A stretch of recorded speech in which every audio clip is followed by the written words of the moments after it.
how many years were you on the department before you exited the department? Let's talk about you as a police officer. Yeah, I started the police academy in the early summer of 2009. How old are you? I was like 33 then. Okay. I'm Well, 46 now. you started the department later in life. Yeah, yeah. I already had Yeah. 4 kids and Oh, wow. all that. Like my youngest would have been uh 7 or 8. What was that? 8 years old, 9 years. Yeah. So, No, what were you six. doing career-wise then, prior to that? A mix of entrepreneur stuff. I had a window washing company.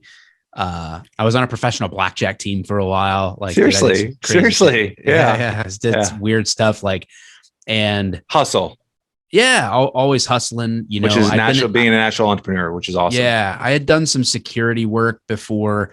Always had in the back of my mind that being a cop would be something that would be cool to do. I had relatives and friends that were in that world. I always loved hearing their stories, felt like I could relate to that my personality would fit. Just one of those things that was like, I had my work and I had my family and I wasn't going to just like throw it all away to go do that, especially for a job that doesn't pay very well. And I took my savings at the time and just decided like I had lost a couple of really big clients in the window washing world in the crash of 2008 to 2010. That time was just a really bad time for a lot of things. But residential window cleaning went out the window for a lot of people. So I was like, instead of pivoting in that space, I decided, well, now's a really good time to try this, and I did it and started 2009 and then went right to the road pretty much right after the academy. And I got laid off at one department, went to another, had a whole adventure. And finally in 2017, I started Mike the Cop in like February of 2016. Were you still on the force when you started Mike the Cop? Yeah. Yeah.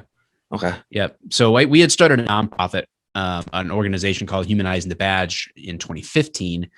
And then I had started making videos and they started doing so well that I kind of created its own thing so that it wasn't just me as the face of the organization. I wanted it to be more focused on the organization. So that's when Mike the Cop was born.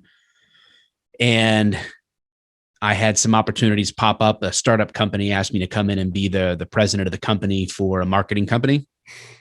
And they were going to pay me like 35% more money than I made as a cop. And I could take a year leave off of my department.